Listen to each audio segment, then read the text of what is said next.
I start, I want to do a little announcement of just letting my viewers know thank you for being here.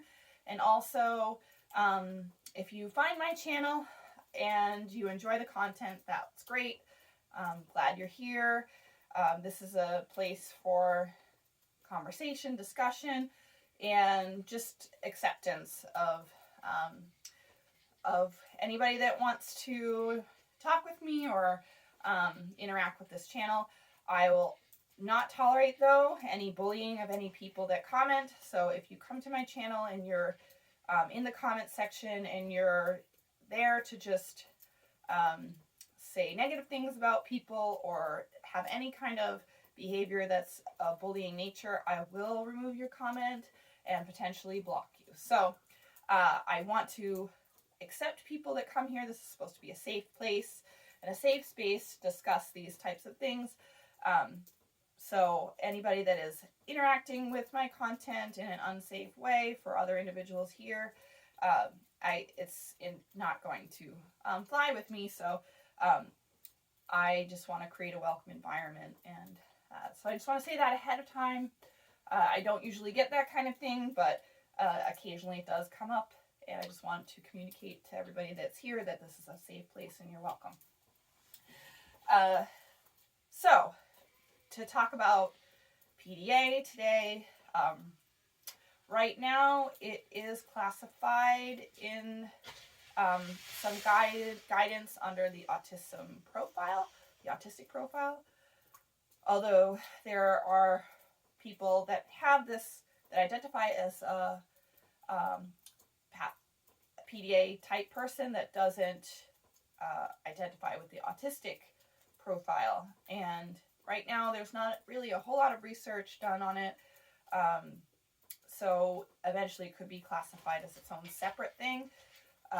But right now it is under a type of profile under the autistic umbrella. So persistent drive for autonomy, if you look it up, it basically says that resistance or anxiety surrounding ordinary demands of life. That's a little vague. I find a little vague, the definition a little vague, so I think going into it a little more will be helpful. To help me here is my daughter, who's off camera, but she's going to be answering some questions to tell about her experience as a person with a persistent drive for autonomy.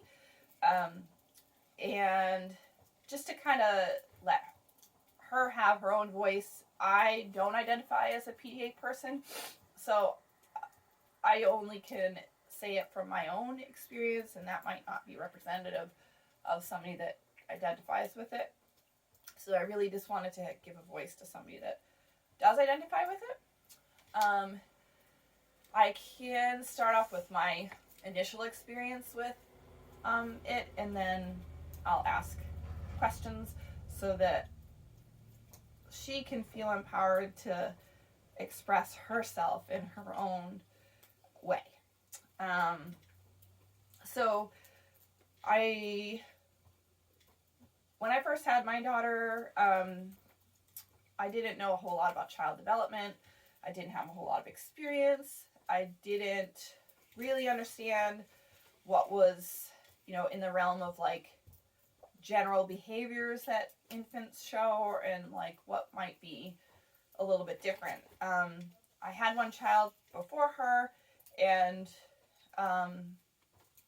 I just was like thinking it's just individuals having certain types of behaviors, which it is, but one of the things that was particularly present in the infant years, and actually is continuous now, is difficulty with sleep and feeling rested and being able to rest.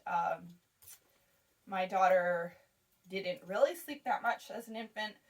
At night it was maybe an hour at a time. There was lots of waking up, and during the day she was at a childcare situation, and the childcare provider expressed to me that This was unlike any other child that they had before. As an infant, she didn't nap at all throughout the day.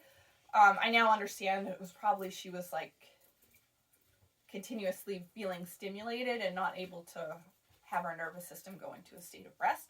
So she was struggling with that, feeling rested. And the other thing that I noticed pretty early on was this this intense drive for independence. Is how I really respected her for that, and I still do to this day. She's still very independent in a lot of ways.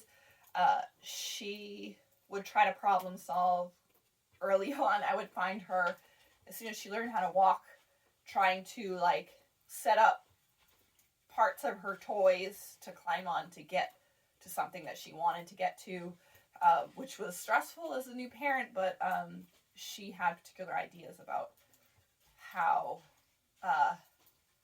she wanted things to go. She would prefer to do things on her own before asking for any help, or at least she wants to try it on her own before asking for help. And the only other thing that I want to say before I ask her questions is she was hyperlexic, meaning she started reading before the age of 3.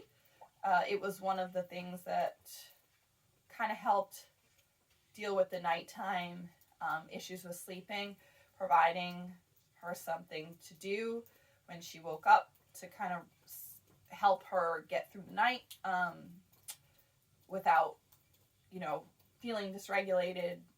She learned how to read really early, I guess out of necessity and curiosity. But she was reading probably like around 2.5, maybe 2.5, something like that. She would go through a stack of books. Every night I put a new stack of books in her crib or near her bed, and she would go through all of them until she asked for me to come and interact with her. So those kind of like the initial things and experiences that I had as a parent. And yeah, so I just accepted them as part of her characteristics, which I think is a good way to go about it. And was just who she is. So yeah, I'm gonna start the interview, just asking questions, and we'll probably pause and just kind of give her time to think about things. And yeah, if you have questions, please put them in the comments and I'll ask her, to help me respond to them. So, okay. So, thanks for being here. And I'm really interested in your perspective because I think you're a really creative person,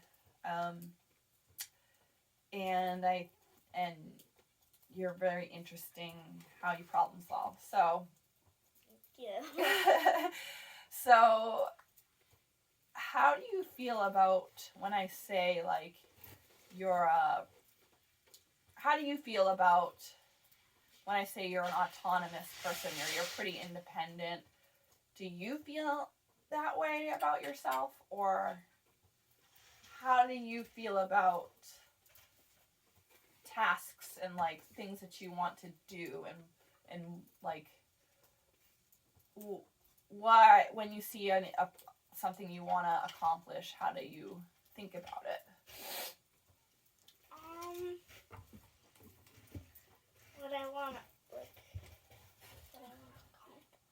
Yeah, like, I remember when you were younger and you wanted a snack or something,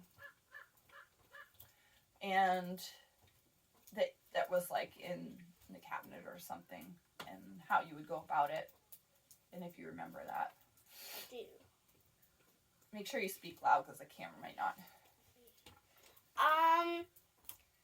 So I would take spatula things to get it down, and I like to do that before I ask for help because I want to see if I can get it down by myself, and if I can do it, it makes me feel like a little bit like, I guess, empowered. I don't know. It makes me feel like I can like do stuff by myself. What if I saw you going to get a snack and I I took you down and I got the snack for you and you did? How would that make you feel? That would make me feel upset and angry because I would be trying to get it by myself and then you just took it down. That's not what I wanted to do, and then you just did it for me. So I would probably feel really upset, and I would not like that because it would feel like you were taking something away from me, like taking my independence a little bit. And I think the part about that's interesting is like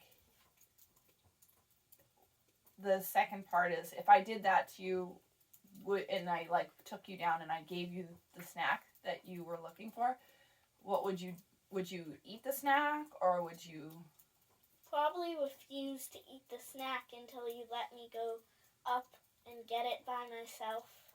I'd have to put it back. Yeah, and then I would eat the snack that I got. Yeah. Do you remember when you were in daycare and your lunch, you were young, like maybe 2, maybe 2, before 3. If you were 3, then it would have been older than I think you were. But you like to carry all your stuff on your own. Do you remember that? I do remember. And I do remember when a lady took my backpack up for me. She was trying to help you. I wasn't having that. She had to go put it back down, I think. And then I went down to get it. Because kind of like the same thing with the snack. She got it for me. I wanted to get it by myself to feel independent. And it's like your decision. It's my decision, not hers. So it felt kind of like if she took it for me, then it wasn't really like I wasn't in control of it anymore. Yeah. And I think it was like hard, and I liked to feel like I was in control of myself. Yeah, control is it's like one of the things that they talk about a persistent drive for autonomy is an anxiety need for control. I don't know if you experience it as anxiety though, and I think that's a little bit of a misnomer because I don't think that you necessarily identify with the anxiety part of it. It's just who you are. Yeah.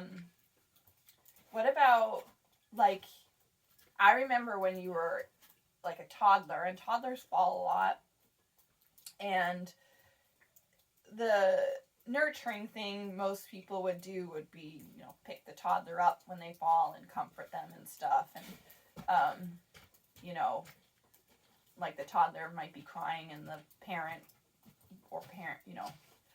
would comfort them to make them feel better. But that was a different thing about you. If you fell, if you like tripped and fell or something when you were younger, what would happen?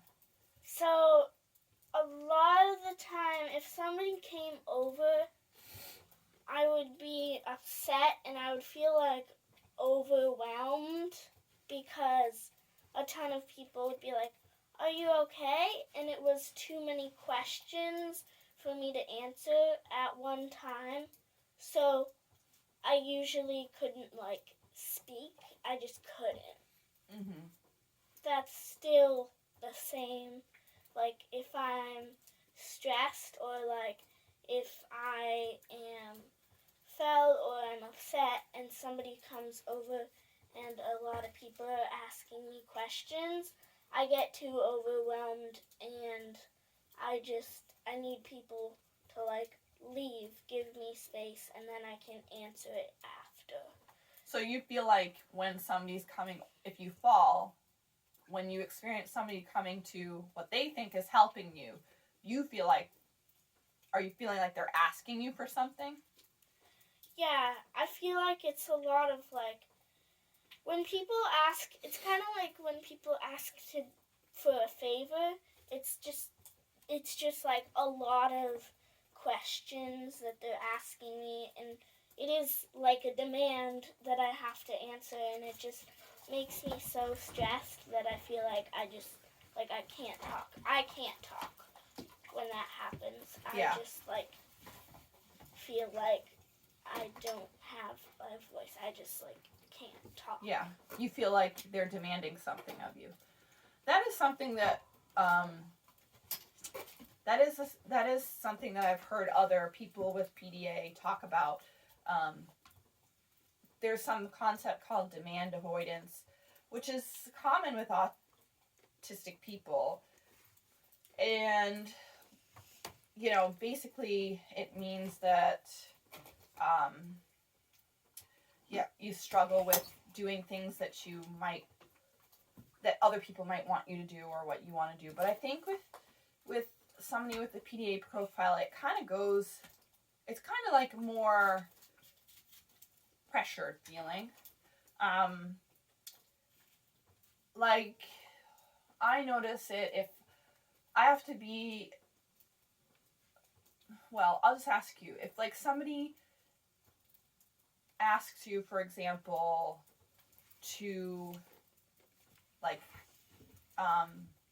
clean your room or whatever, and they say it like, hey, I need you to go clean your room right now. How do you experience that as a person? It makes me stressed out because I feel like I have to kind of like replan my day, or this wasn't in my schedule. You have to do this, and now I'm stressed out because I have something that I need to do. It's not like you can do it. It would be nice if you did. It's like it feels like I have to do it, and then it makes me really stressed because, especially if I wasn't expecting it, and then I'm like, oh my god, now I gotta clean my room, and I was like chilling, just like doing my thing, and then you came in, and it kind of feels like, bam, like too abrupt. Yeah, it kind of feels like when the wind gets knocked out of you. If you've ever fell on a bike, it kind of is like. Oh, it feels like physically difficult. I mean, yeah, it feels like, ugh. Yeah. Just like got the wind knocked out of me, and then I'm just like, I get upset. But if I'm the one who wants to clean my room, it's like, oh, this is something I chose to do. And I feel like I can do it because it's in my plans. I decided to do it. It's not a surprise. It's not like. So part of it is a surprise, but part of it is the way someone asks you something. So if somebody wanted you to, for example, clean your room, like how would you want it to be? You would want it just to be your idea, first off. Yeah. I would want them to ask me, like, hey, can you clean your room later? You don't have to do it right now. Just sometime in the day. Could you clean your room? That would be good. That would be good? The best thing would be you doing it on your own. The best thing would be me doing it on my own. But if somebody had to ask me, I would want them to ask me like that. Like that? What about if I was like, came up and I was like, oh, I was thinking today is a day that I'm going to make my room all tidy. What do you think about that? what if I said it like that, kind of indirectly, like, I'm thinking today is a good day to clean. What do you think about that? How would that, like, feel to you? You would still make me frustrated because you weren't being direct with it, which Okay. would make me know, it would feel kind of like untruthful. Oh, like I was manipulating you. Yeah, a little bit. You have a pretty strong radar for that. Yeah, it would feel not great. I can't do scripted things like plan how I ask you something because you know right away. You know, right? You have a particularly good radar. Well, I should ask you, I guess. Do you feel like you have a particularly good radar for when people are trying to manipulate you into doing something? Yeah, it would feel like I would know, and I would not like it because you'd be like, hey, so you're trying to get me to clean my room without asking me if, like, I wanted to clean my room, and then it's just, like, that would make me upset and angry at you because you would not be direct, and that would make me frustrated. Yeah. One of the things that when you were younger, and I think still now, is like, one of the things about persistent drive for autonomy, they say, is like avoiding the everyday demands of life. And that seems like not very well defined, but I think what they're trying to say is about like getting dressed, brushing teeth, like these kinds of things. I don't know if you remember when you were younger and it was time. I think one of the things is like it's time to brush teeth, or it's time to eat dinner, or it's time to like it's time to do something. When it's time to do something, how do you experience that? It's like, oh, I have to do this thing now, and it's like kind of like, oh no, I don't like, especially if it's something I don't like, but it's mostly just like, oh, I have to do this thing now. I don't want to it's not like I don't want to, it's just like I have to, and that makes me really like stressed, or like can cause anxiety for me because it's like now I have to do it, and it's like I have to at this time, and I don't really like being told what time or when I have to do something.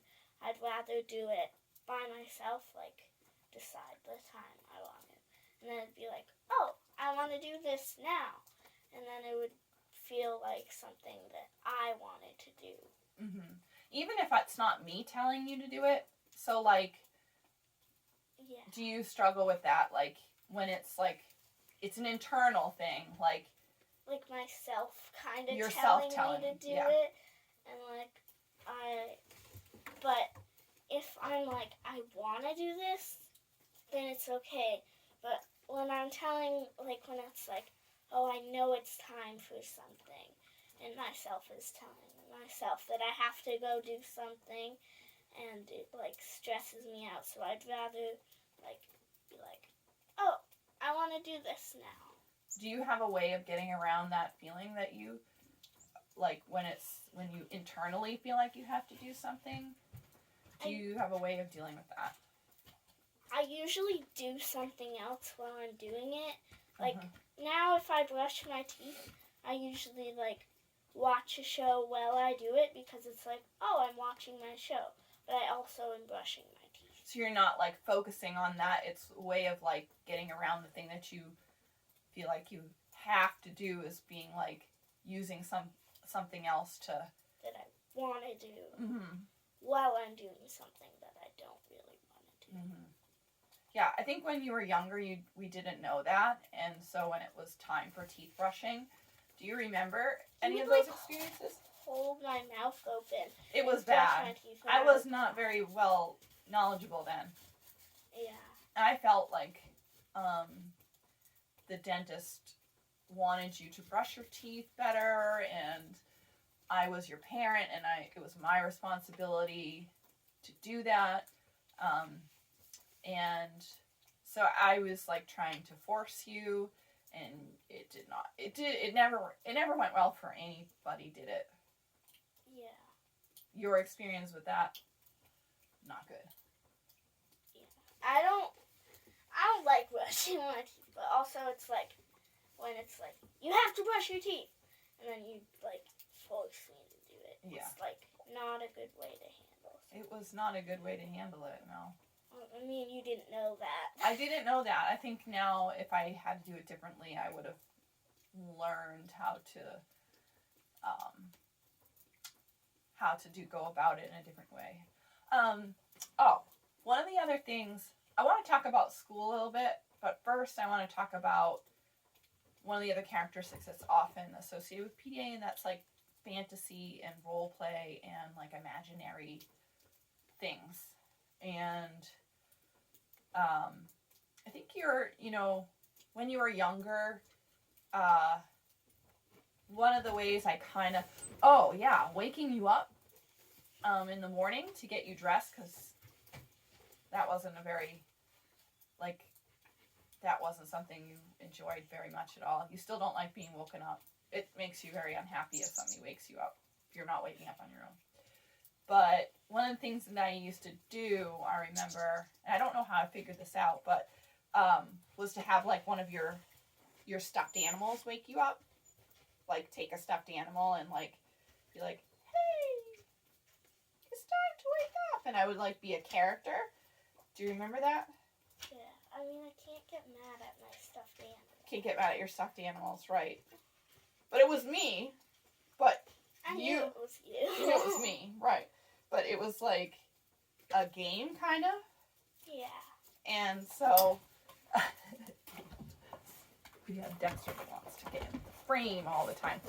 So it was a game, so you felt like it was less like stressful or something, or I don't know. It wasn't a demand, it was more of like a fun thing that I could do. Even though I hated waking up, I loved playing games, so that was something that was sort of fun also, along with like, it was less of a demand, it was more of like I get to play a game. Yeah. Like, and not a demand. It was like, I get to do this thing, not you have to do this thing. Yeah. I think you preferred when I would do stuff like that and get you ready to go and stuff, if I stayed in character. Yeah. Do you remember that you had your own characters? Did you have characters in your head? I made up characters. I never really used them. I remember I would pretend to be Flower. Yeah. What was Flower?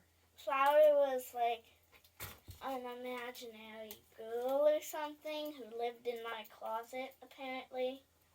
Did you use Flower to help you get things done, or did you just... or she was just something that you just liked to do? It was kind of fun to do Flower because I got to dress up and like pretend and stuff and play a game, and sometimes I would use Flower to do stuff like brush my hair. I would be like, Flower needs to brush her hair, it's really tangled. Mm-hmm. And then I would brush my hair. Do you still have characters in your head? Yes. In stories that you make up and stuff? Yeah. Like all the time, or? Yeah, most of the time. Most of the time you have an imaginary world in your head? Yeah. Yeah. Does that help you get through the day? Yeah, if I like kind of plan out my day in my head, it helps a little bit. If I like pretend I'm there and then I'm like, oh, it's fine and I'm just gonna do this. Like, if I pretend that I'm already at school, like, what would I be doing? And it would be fine. Oh, planning out in your head. Yeah. Are you ever a different character when you are getting ready for school and stuff? I can be if I want to. Yeah. So I did want to talk about school because I think school is one of the things that a lot of people with this particular type of personality characteristics like struggle with. And I think there's reasons why. gonna assume some reasons why, but then like maybe you could tell reasons why you do find school particularly challenging, I think. And there's a lot of different things about school.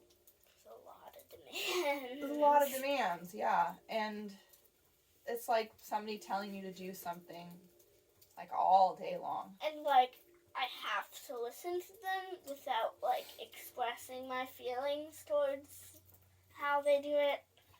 Otherwise you'll get in trouble if like the teacher's like, you guys gotta do this now, and I'm like, oh, I really don't want to do this, or like, oh, I have to do this, this is a demand, I have to do those demands, which I struggle with a lot. How do you feel about the word authority figures? Do you feel like I hate authority. do you feel like that's a real thing, or like when somebody says like I'm in charge, or like what is that? It's made up to be that they're in charge. I feel like we should be in charge of ourselves. They don't know what will like pass us over the edge. They're in charge of us, I think. And I don't agree with that way to do things. I think we should like ask each other what we can do, because a lot of the times teachers push it over the limit for me, and it's hard for me to keep going on with my day. But What do you mean by push it over the limit? Can you describe that a little bit? So demands kind of like, when I get demands, it kind of feels like a build-up. So even if I do that demand, it's like, I've already filled this demand today, and then when I get too many, I just feel like I'm going to pop. There are too many demands, not enough time to do it, and then I just get really upset. One thing that's hard for me is in math, we have to do questions really fast, even if we're not ready. So she'll call on us even if we don't have the answer, and that like makes me stressed out, and it feels like a lot of demands that I have to do like right at once, so that's really stressful. It's also kind of how I feel about tests. It's like lots of pressure. Yeah. Do you feel like expectations is part of it? Like other people's expectations or your own expectations, or that's not part of it? Expectations is a little part of it. It's that I'm expected to be good at something, and then it's like, what if I'm not good at it? Like, that is like, if I'm expected to do something, it's like, now I have to kind of like do good because I'm expected to do good. And not by like you or dad, like not parents, like teachers or like life ahead of me. I have to be like good at something, I guess. Not specifically that, but like I have to do something, and it's stressful. You're particularly creative, though. Yeah. And that's something that I think you feel like you enjoy doing, and that I notice you're pretty good at it. Helps relieve my stress. It helps relieve your stress. I decide what I want to do with Right. it. I think you struggled in art classes in school because they tell you what you need to do, and like in English and stuff, when they tell you what you're supposed to write, if you had to like tell teachers or schools or whatever what would work for someone like you, what would you say?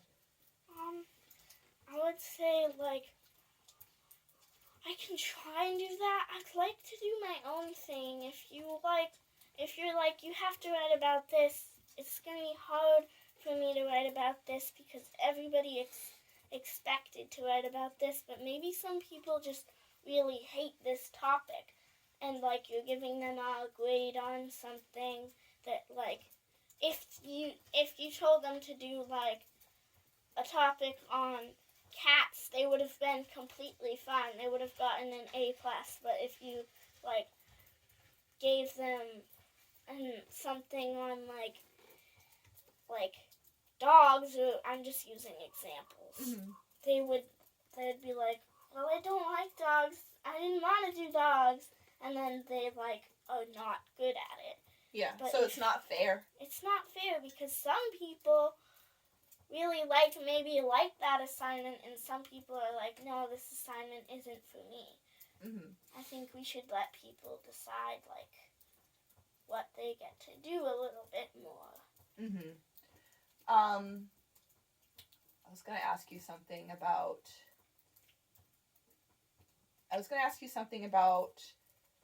like I'm trying to remember. Sorry, it's like my brain kind of like gapped there for a minute because based on what you said. Do you know what the word hierarchy means? I'll describe it. Like, people are on different levels. Hierarchy, yeah. It means like kind of like people are on like this person put like in a teacher position is like above you, and this person is like below you or something because you're like a 5th grader and they're like a 3rd grader or something. How do you feel about when I say things like that? It's like people are on different levels. Do you feel like that's like a thing, or is it like, am I being ridiculous? Be a thing. Do you feel like I'm being ridiculous if I say that? I think sometimes people are on different levels. Like, if somebody who, like a teacher, if they said something and then a student said something, they would believe the teacher because they're more on like a higher level. But there shouldn't be higher levels. How does that make you feel inside if somebody's like, no, that's the way it is? That makes me feel like bad because that's not how it should be. It shouldn't be like that because we can all be equal. Like, we shouldn't have to be like not believed or like kind of have it more turned against us because we are like younger or older. I don't like it doesn't make sense. It's not fair. People can be like it. I feel like it's like just an all imaginary power thing. Like people. Power, yeah. Power. Talk about power. What do you think about power? Power.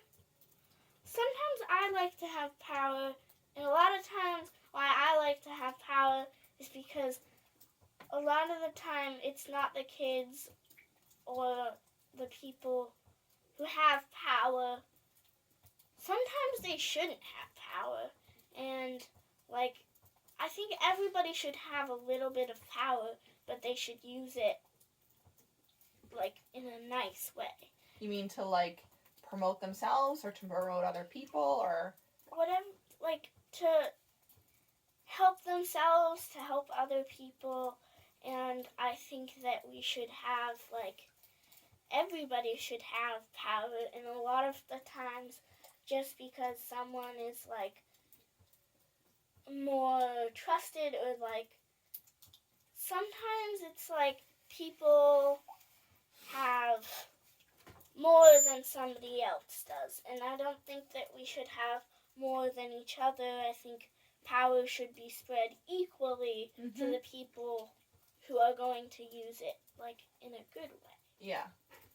I just wanted to say that my daughter is 10, and I think that this is something that she notices and sees, and power dynamics, I think, is something that PDA people are particularly aware of. And I hear this from other PDA people.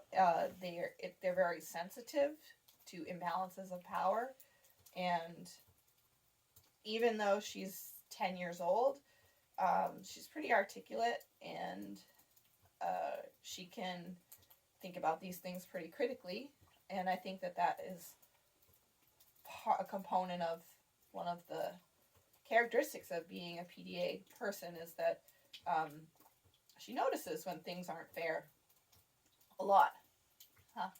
Yeah, there's a lot of unfair things Yeah. that just feel like they give me like a ugh feeling inside. It's not cool that other people get like more power just because they're older or like an authority figure. If I choose something for you, like make a decision for you, like, oh, you're going to go to this camp, or you're going to have this, this is going to be, without asking you first about something, does that feel like I'm putting you in a different position? It feels like you're putting me like lower than you are. You're like, it feels kind of like you're saying, well, it's my decision because I'm higher. I get to decide things for you. I get to decide what you do. Yeah. And that feels like, it's kind of feels like you're taking power away from me.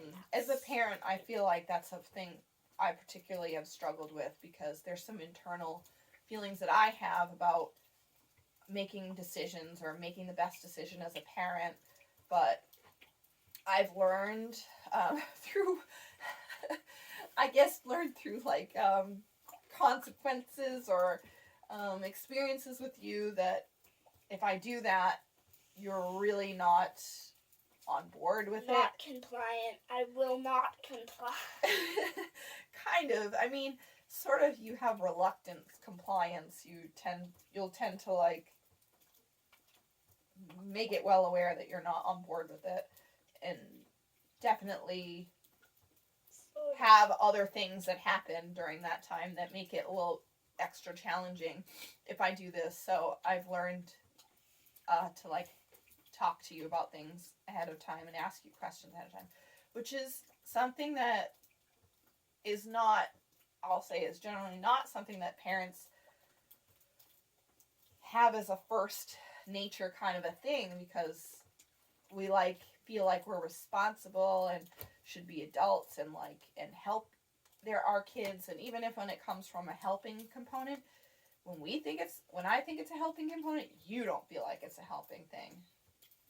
Yeah, it's like more of like a thing you're forcing me to do, and that's. I've had to learn to be really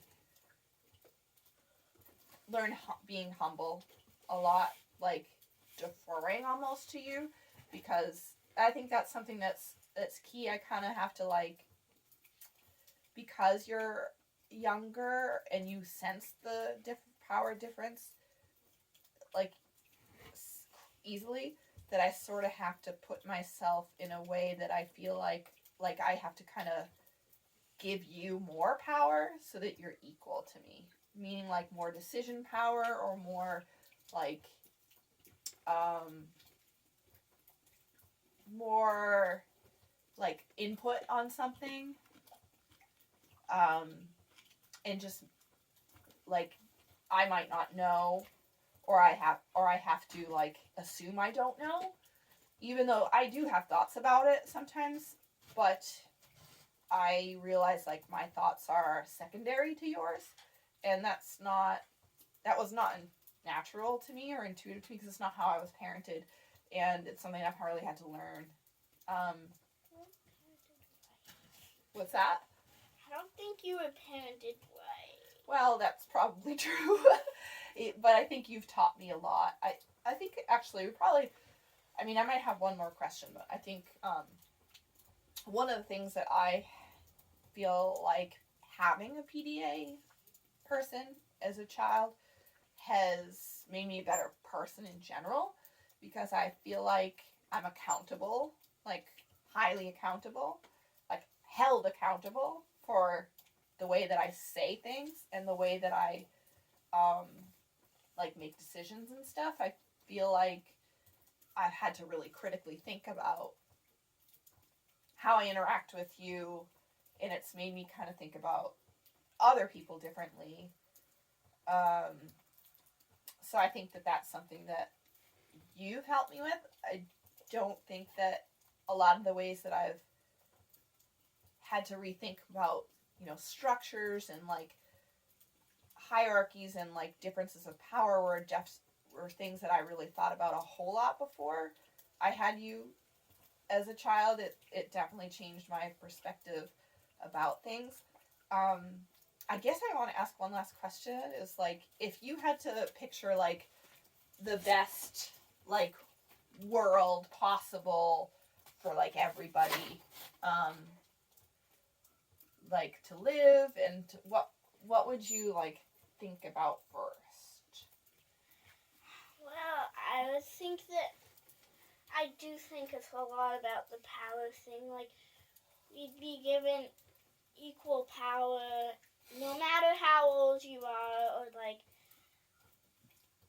whatever. Like, I think there's a lot of things about race and stuff. Whatever, like, whoever you are, I think we should all try to be more equal. And also, I think we should all have like the same sort of resources. Not like the things we should have all the things we need. Just because somebody needs something, like, just because a lot of people need something doesn't mean that's what everybody else needs too. Mm-hmm. And I also think we should be given like the opportunities we need to like grow and live how we want to.